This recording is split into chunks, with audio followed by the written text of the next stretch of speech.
Eu vou desenvolver um sistema. Pô, mas por que eu vou desenvolver um sistema se eu já tenho um sistema, né, na minha empresa? Eu já uso meu sistema, meu sistema inclusive é muito bom. Né? Não tem necessidade de eu desenvolver um outro sistema. Eu não vou reinventar a roda. E essa não é a intenção. Tá? Esse não é o objetivo de uma automação fiscal. Muito pelo contrário. Uma automação fiscal ela trabalha justamente complementando um sistema.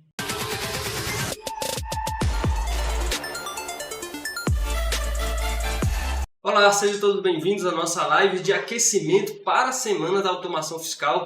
Nessa série de 10 episódios, nós vamos te mostrar atalhos e obstáculos que podem te ajudar a transformar problemas da área fiscal tributária em soluções automatizadas. Eu me chamo Sandro Moreno, sou o professor Marcos Amorim, e no episódio de hoje a gente vai tratar do seguinte assunto: o que é automação fiscal e como ele pode ser uma ferramenta para solucionar os problemas da área fiscal tributária. Legal.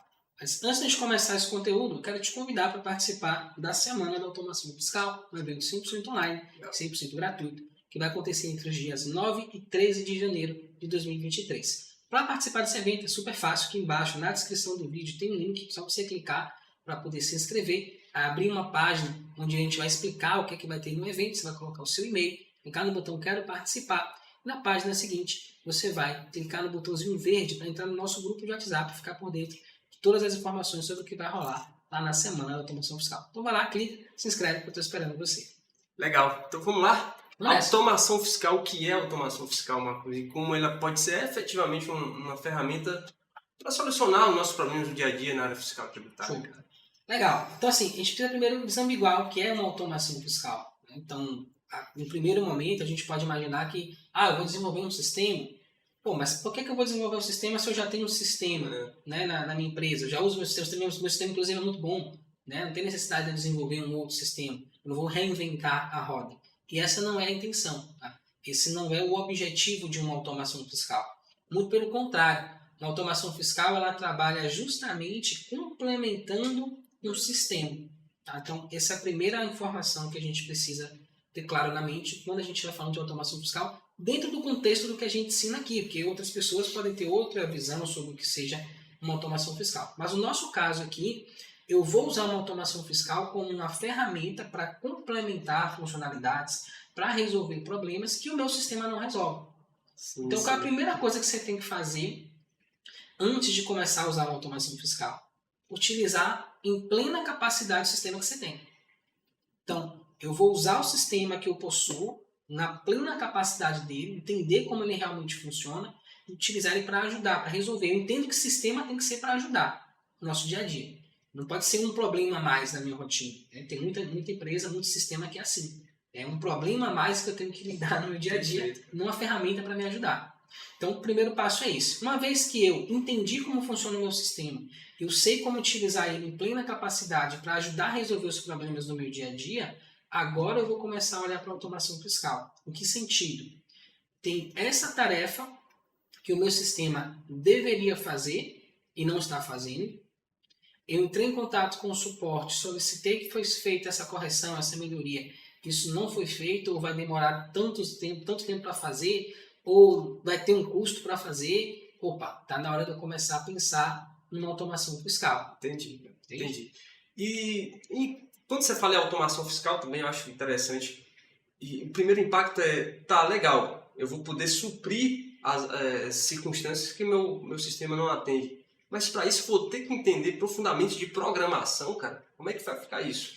Beleza, isso é um tema interessante. Inclusive a gente vai ter um tema só para falar disso, né? Sobre preciso aprender, ser um programador para poder utilizar a automação fiscal. Assim, na verdade não. Né? Sim, não. Né? Por isso que a gente tem um episódio só para falar disso. Mas do ponto de vista de eu ser um programador, de eu fazer uma faculdade de programação, de eu ter conhecimentos avançados, conseguir fazer tudo que um programador faz, definitivamente não. Tá? Eu preciso muito menos, preciso de basicamente 4 habilidades, já é suficiente para eu conseguir construir as minhas primeiras e até as últimas automações fiscais que eu vou precisar. Então, assim, o problema não é o conhecimento em tecnologia. Até porque eu sempre falo aqui, a gente não é programador que tem conhecimento na área fiscal tributária. Nós somos profissionais da área fiscal tributária com um pouco de conhecimento de tecnologia, um pouco de conhecimento de programação. Então, definitivamente não, você não precisa ser um programador. Pô, legal. E quando você fala esse pouco, o que significaria esse pouco para aliviar aí os corações de quem está preocupado com isso, cara? Sim, sim. Bom, quando eu falo pouco, eu estou querendo falar de 4 habilidades. Tá? E assim, precisaria de muito mais tempo para explicar isso de forma aprofundada, mas vamos pensar o seguinte: a gente trabalha com dados, trabalha com informações. E eu preciso fazer 4 coisas com essas informações, basicamente 4 coisas. Né? Tudo que envolve a análise e manipulação de dados vai envolver essas 4 habilidades. Que habilidades são essas? Isso que eu vou falar aqui, ela vai se aplicar tanto para arquivos TXT, CSV, né, formato do SPED, para planilhas em Excel, para arquivos XML, para banco de dados. Então tem uma série de aplicações. Mas vamos pegar só uma para exemplificar, para não dar exemplo de tudo. Vou pegar um SPED. O que é que eu preciso fazer em termos de análise e manipulação de dados para eu zerar, para resolver qualquer problema, todo problema que eu tiver com o SPED? Preciso fazer 4 coisas. Primeira coisa, o arquivo vai estar vazio, então eu preciso inserir informações dentro desse arquivo. Então essa é a primeira habilidade. Inserir dados, inserir informações. No caso de um SPED vai ser um registro. Então eu vou inserir um registro completo ali dentro do meu SPED. Sim. Qual é a segunda habilidade? Bom, uma vez que eu inseri essa informação, pode ser que eu precise retirar, né? Gerar um relatório, por exemplo.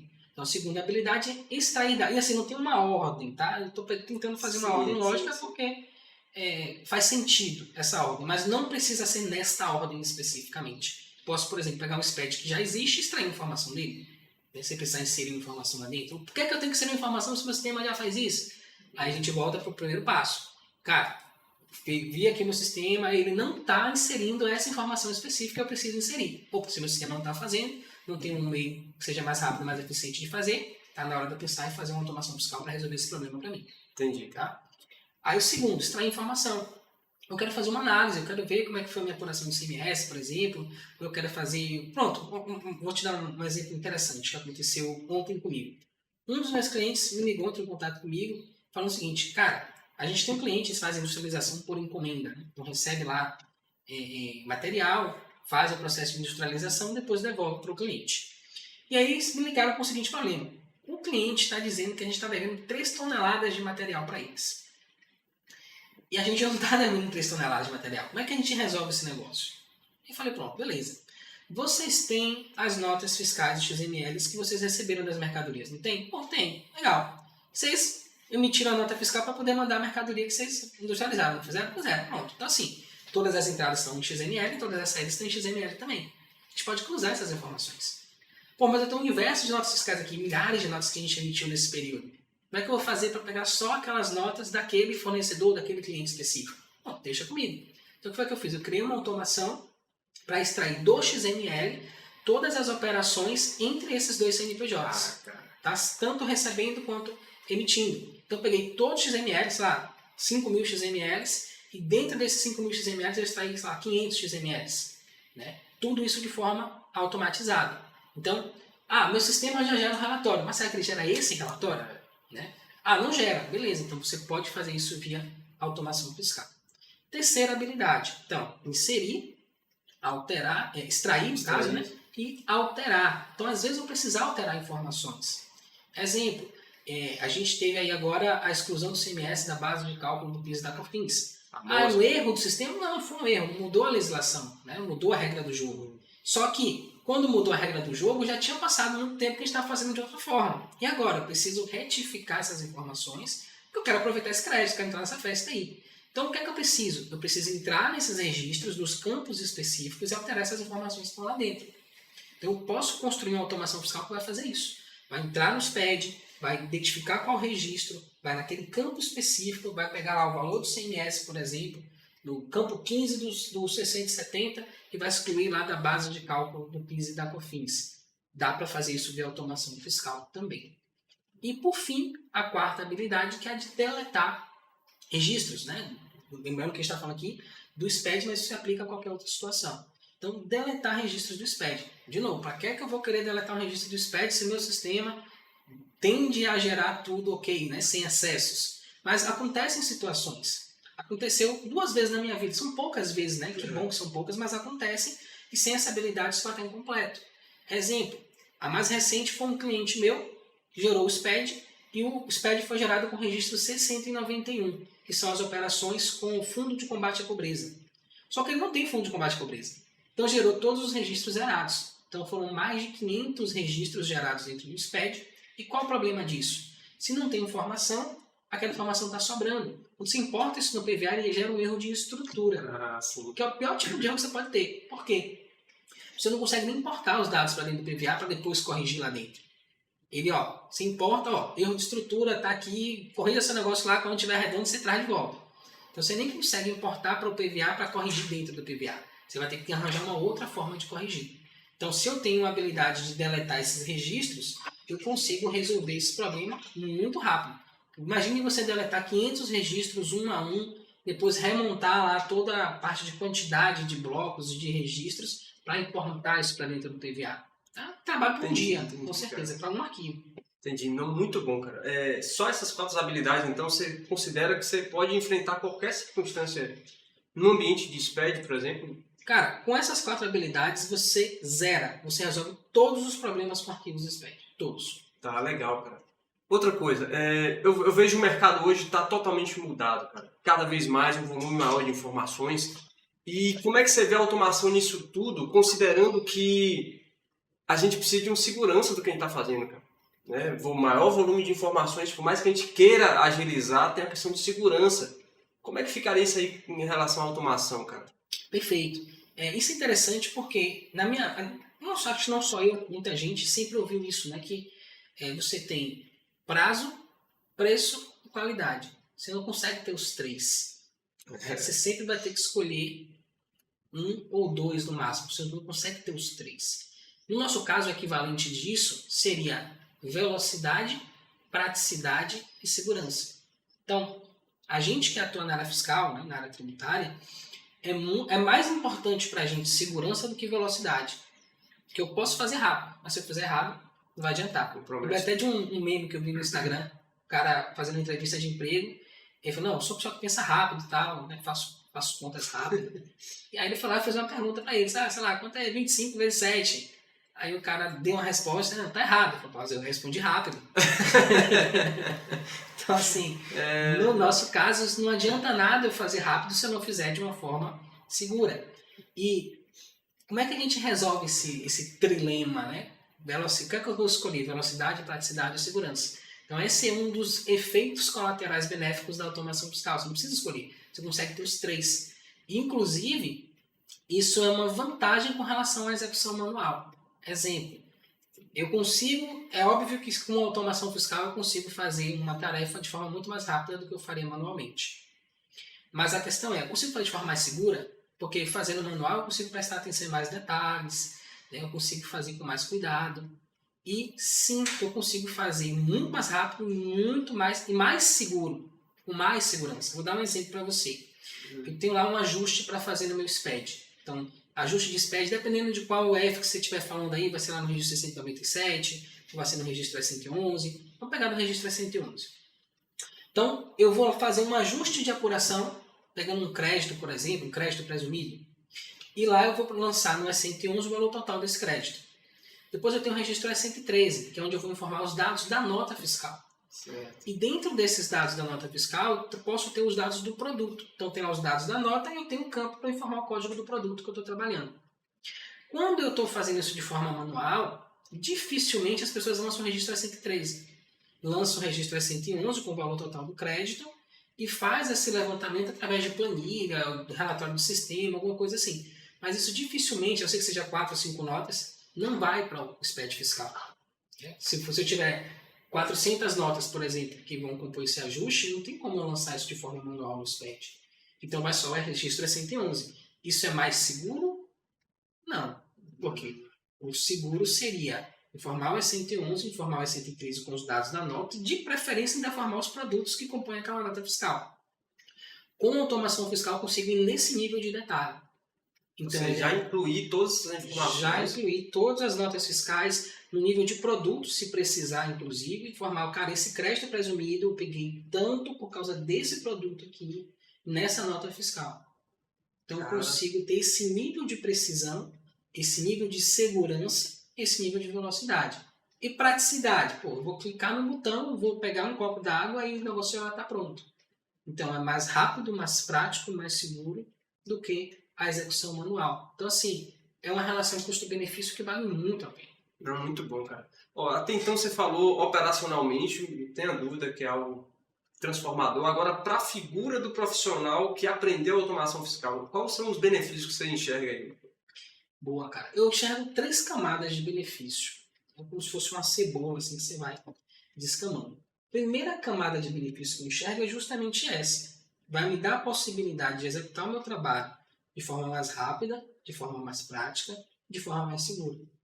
E isso, por si só, já é fantástico. Porque eu vou começar a ter mais tempo, por exemplo, para me aprimorar profissionalmente. Então, a gente sempre faz uma pesquisa antes de começar a semana de automação fiscal, a gente pergunta para as pessoas o que, é que você gostaria, né? Se você tivesse mais tempo, o que, é que você faria?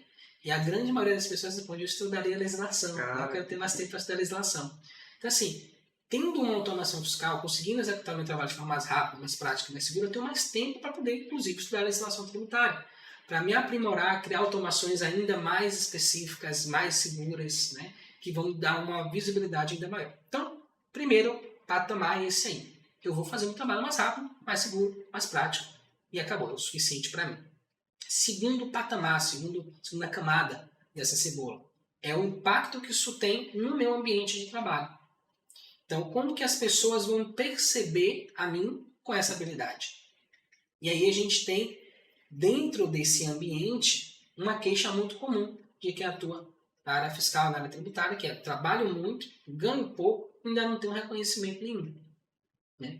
E como se já não fosse bom o suficiente a gente não precisar escolher entre velocidade e segurança, a gente também não precisa escolher entre ganhar muito, ter um bom salário, ser reconhecido profissionalmente e ter mais tempo livre. Porque a automação ela vai trazer isso para a gente também. Então é muito comum os alunos que eu tenho aqui, eles relatarem isso. Estava conversando com um aluno meu, o Eduardo Laurentino, e ele contando, né, para mim como é que é a rotina de trabalho, que às vezes ele para um pouquinho para poder estudar, as automações que ele vai construir. Eu falei, cara, como é que era antes disso, né? Se você dissesse assim, hoje de tarde eu não vou trabalhar não, vou ficar aqui de boa porque eu quero desenvolver uma automação aqui para o escritório.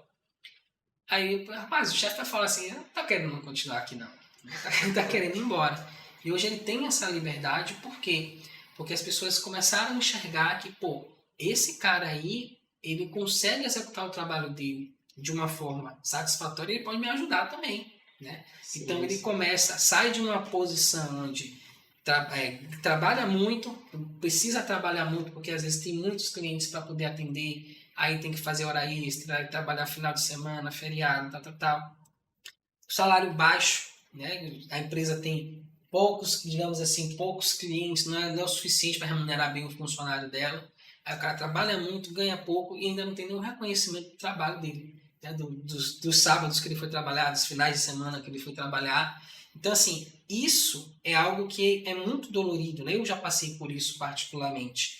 E aí eu estou te dizendo que com uma ferramenta, com um conhecimento, com uma habilidade, você consegue virar esse jogo completamente para ser um cara que ganha mais, que tem reconhecimento profissional e que tem mais tempo livre no seu trabalho. Isso é só a segunda camada.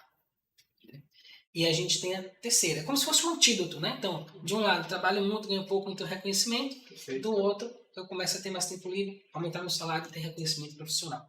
Então, é meio que um antídoto mesmo. E a terceira camada, que é qual o impacto que esse meu trabalho pode gerar para as empresas para as quais eu presto serviço. Que é diferente do impacto que aquilo vai ter na minha carreira profissional, por exemplo. Sim, no caso, a percepção de valor que o seu cliente, o empresário, teria com você como profissional. Né? Exatamente. Então, nesse segundo, meio que se mistura. Né? Então, assim, é a empresa me percebendo enquanto profissional. A terceira camada é o que eu posso, enxergando a empresa como um todo, oferecer para ela que vai ser benéfico para ela. Aí já entra um outro tripé, que é a minha relação com o empresário. Deixa eu ver uma aguinha aqui. Que é a minha relação com o empresário. Então, assim, o que o empresário mais quer na vida? É que ele está sempre buscando. Eu mapeei 3 coisas.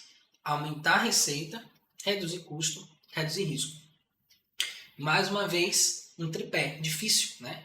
Então, por que é que eu prefiro? Só pode escolher um. Você prefere aumentar a receita, reduzir custo ou reduzir risco? Provavelmente o empresário vai escolher aumentar a receita. Mas se eu não precisasse escolher entre os três, pudesse ter os três, então a automação me proporciona isso também. Por quê? Eu consigo utilizar essas ferramentas para mapear oportunidades. Por exemplo, eu vou fazer uma consultoria para uma indústria. Então eu consigo utilizar a ferramenta de automação para captar esses dados dele, como eu falei agora há pouco, né? Pegar os dados lá da empresa XMLs e ler esses dados, ler essas informações, esse grande volume de informações. E a partir daí eu começo a ter insights. Certo. Desses insights eu começo a ver coisas que a gente poderia estar fazendo para poder aproveitar melhor os benefícios, ou tributações que a gente poderia ter aplicado aos produtos que a gente não está aplicando. Eu começo a enxergar possibilidades de redução de custo. Vou te dar um exemplo disso.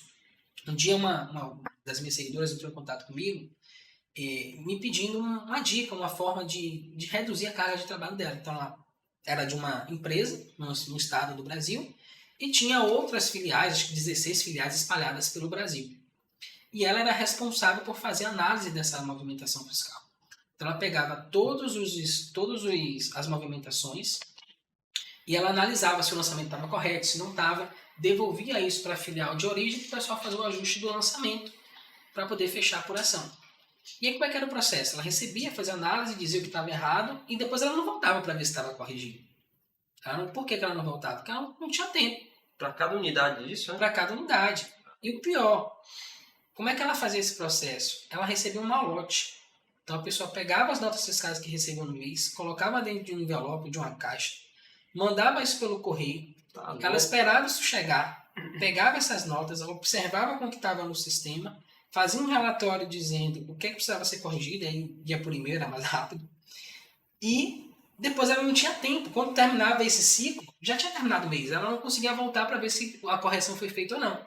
Então ficava só aquela coisa, cara, eu avisei, se não fez, problema seu. Eu falei, cara, hoje a gente tem acesso ao XML, por que não usar as informações do XML? Então imagine aí, quanto você gasta, por exemplo, para poder mandar essa mercadoria, para mandar esse lote, 16 filiais, quanto você gasta só de correio para poder receber essas informações? Quanto que vocês devem estar de risco, porque você não consegue voltar para ver se o lançamento foi feito corretamente mesmo? Será que você realmente está fazendo a análise corretamente? Que um dia você fica preocupado, seu filho está doente, as coisas acontecem, né? E você não tem uma ferramenta que vai te dar essa velocidade e essa segurança. Então, não tem nem velocidade, nem tem segurança, né? Então, assim, esse é um exemplo em que, de uma tacada só, você reduziria o risco da empresa e reduziria o custo também. Perfeito, cara. Pô, Marcão, de tudo que você está me falando aí, das diferentes camadas de benefício, eu tenho percebido que existe um fio condutor aí, cara, que é saber manipular informações, cara. Perfeito. No fundo, a automação não tem esse viés? Como é que seria isso, cara? Exatamente, com certeza. Então, que é uma automação fiscal, né, para mim, no final das contas? Eu não estou preocupado em criar estruturas de armazenamento de dados. Né? O que seria isso? Eu tenho um sistema, um RP da vida, onde eu lanço lá as notas que eu recebi, eu lanço meu financeiro, eu emito as notas fiscais, eu controlo meu estoque, e na minha cabeça isso soa muito mais como um depósito de dados, né, do que como um banco de dados. Então eu larguei lá no canto e tá lá, e às vezes a informação vem errada, e depois eu trabalho para descobrir onde é que está o problema, como aconteceu com esse cliente meu aí, e eu enxergo essa questão dos dados como o principal ponto. Então, essa nova profissão, né, que você tanto fala, ela tem muito mais relação com um analista de dados do que com um programador. Legal, cara. A principal habilidade dessa nova profissão, dessa nova era da área fiscal, não é programar, não é a habilidade de construir um sistema, é a habilidade de analisar informações, tirar insights disso e utilizar isso para ajudar empresas a aumentar a receita, a reduzir custo e reduzir risco. Perfeito, cara. Eu acho que você bateu certíssimo aí. Porque resumiu muito de tudo que a gente está discutindo aqui e muitas das próximas lives serão desdobramentos do que você está falando. Com certeza, a gente vai aprofundar bastante nesses conceitos. E aí eu fico pensando o seguinte, diante de todo esse cenário, desse novo horizonte, cara, você percebe que muitos profissionais ainda não estão linkados com isso, cara. Não conhecem isso. pelo fato da sua formação ainda ser muito descasada com a dinâmica do mercado, as faculdades ainda não se alertaram para isso, e sobretudo porque a rotina já esmaga essas pessoas a ficarem resumidas ali naquela rotina diária ali, né, cara? E como é que você vê a automação como um instrumento nisso aí tudo, cara? Como é que você enxerga a automação nesse novo mercado, cara? Bom, cara, é assim, eu vejo que é uma ferramenta que ela tem muitos benefícios, né? Tanto para a minha atividade no dia a dia, quanto para a minha carreira. Se eu decidir ser um profissional, um CLT dentro de uma empresa, ou se eu decidir empreender com esse conhecimento, né? Então tem várias oportunidades. Posso ser um consultor, né? Eu posso usar essas informações, como eu falo de inteligência fiscal, né? Então, utilizar esse conhecimento para trazer dados, para identificar oportunidades e a partir daí automatizar o aproveitamento dessas oportunidades. Eu posso ser, por exemplo, um cara que desenvolve automações para terceiros. Então, a empresa tem um problema, ela quer resolver esse problema e eu vou criar uma automação para você que vai resolver isso. Então, tem várias oportunidades, várias maneiras da gente utilizar esse conhecimento. Mas, assim, eu acho muito pouco provável que a gente tenha esse tipo de conhecimento dentro de uma faculdade de contabilidade, por exemplo, dentro de uma formação formal. Por quê? Pelo que eu vejo as pessoas reclamarem, termina a faculdade de contabilidade sem ter nenhum mínimo necessário para fechar uma apuração de CMS. Né? Então, você tem muito mais informação para quem é do contábil do que para quem é do fiscal. Sim. Quando eu comecei na área fiscal, eu fiquei um ano, antes de botar o pé dentro do escritório de contabilidade, fiquei um ano fazendo cursos da área fiscal tributária. Não tem faculdade, porque eu não sou contador. Né? Então, eu fiz cursos livres, cursos avulsos da área fiscal tributária, e a partir daí eu entrei dentro do escritório para trabalhar nesse segmento. E para eu desenvolver o conhecimento da automação fiscal, que hoje a gente chama de automação fiscal, tá? Mas naquela época eu não tinha noção, né, de que a coisa chegaria nesse nível que está chegando. Né? Tanto das coisas que a gente consegue fazer aqui na Escola da Automação Fiscal, quanto de como está o mercado, né? Exigindo esse tipo de conhecimento, né? Buscando pessoas que têm esse tipo de qualificação. Então é algo que está começando a acontecer. Então, assim, eu acho pouco provável que isso vai vir default dentro de uma faculdade. Você vai ter que buscar esse conhecimento. O que aconteceu comigo. Né? Eu não tive um lugar que eu fui fazer um curso para poder aprender sobre isso. Foi na unha. Então, chegava sexta-feira de noite, ficava acordado até 3, 4 horas da manhã, sábado para domingo a mesma coisa. E sem sofrimento, feliz da vida, porque eu estava aprendendo coisas novas. Claro que tinha um estresse quando eu fazia o negócio, dava errado e tal. Tem essa parte também. Mas, pô, eu adorava aquilo ali, entende? Eu fui buscar esse conhecimento. Hoje vocês têm muito conteúdo. Você chega aqui no meu canal, tem, sei lá, 300 vídeos ensinando coisas diferentes para vocês. Na minha época não tinha nada disso. Na minha época não tinha uma pessoa que falasse sobre tecnologia no viés da área fiscal, da área tributária. Tinha um negócio solto, você tinha que pegar aquilo ali, adaptar para a sua realidade e tentar se virar. E hoje a gente tem essa demanda, né? Eu acredito que eu sou o primeiro a falar disso dentro de um contexto da área fiscal tributária, pelo menos de querer ensinar, transmitir isso para as pessoas, né? A gente vê alguns canais, vê alguns sites falando, mas no sentido de, cara, eu tenho uma tecnologia que vai te ensinar a resolver esse problema aqui e custa tanto, né? Mas uma escola onde você realmente vai aprender a desenvolver o que está por trás daquilo. Porque, pô, por mais fantástica que seja uma automação que eu possa ou qualquer outra pessoa possa desenvolver, ela vai resolver parte do problema. Ela não resolve todos os problemas. A única forma que você tem, e mesmo assim, você tendo esse conhecimento, é difícil de você resolver todos os problemas para você. Mas assim, você tem a oportunidade de escolher. Cara, eu tenho esse problema aqui, eu vou criar uma automação para resolver isso. Pô, resolvi isso. Agora tem um outro problema aqui. Você não fica dependendo de alguém que tenha pensado nisso antes de você. Às vezes o cara pensou, mas não pensou da forma que você queria, resolve um problema e cria outro. Então, quando você tem a habilidade, quando você tem o conhecimento, você tem a oportunidade de você desenhar, o problema é esse, eu vou resolver dessa forma e construir uma solução por encomenda. Eu costumo dizer que nosso trabalho é como se fosse o trabalho de um alfaiate. Tipo né? um camaleão, cara. A gente tira as medidas lá da pessoa e faz o terno lá sob medida. Perfeito. E não tem como, cara. A realidade é extremamente mais dinâmica do que qualquer instrumento que queira solucioná-lo, né? E Marcos, a gente já está chegando na reta final dessa primeira live, lembrando que teremos mais 10, é uma sequência, mais 9, né? É total de 10. E, cara, qual é a ideia da Semana da Automação Fiscal, cara? Quem vai te acompanhar vai encontrar ali, cara? Bom, a gente entende que esse é um conhecimento relativamente novo, né? Não o conhecimento em si, mas a aplicação dele dentro do contexto da área fiscal e tributária.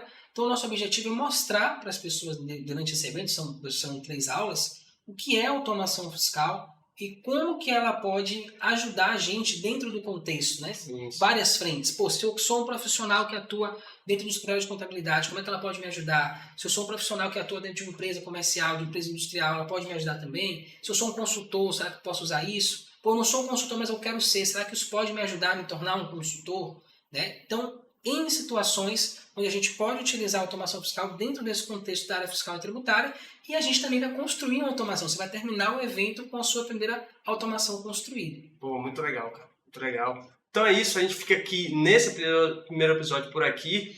Reforço o convite para que vocês mantenham aí uma sequência junto com a gente e que tem muita coisa boa por vir. Um abraço a todos, até mais. Gratidão, até a próxima. Tchau, tchau.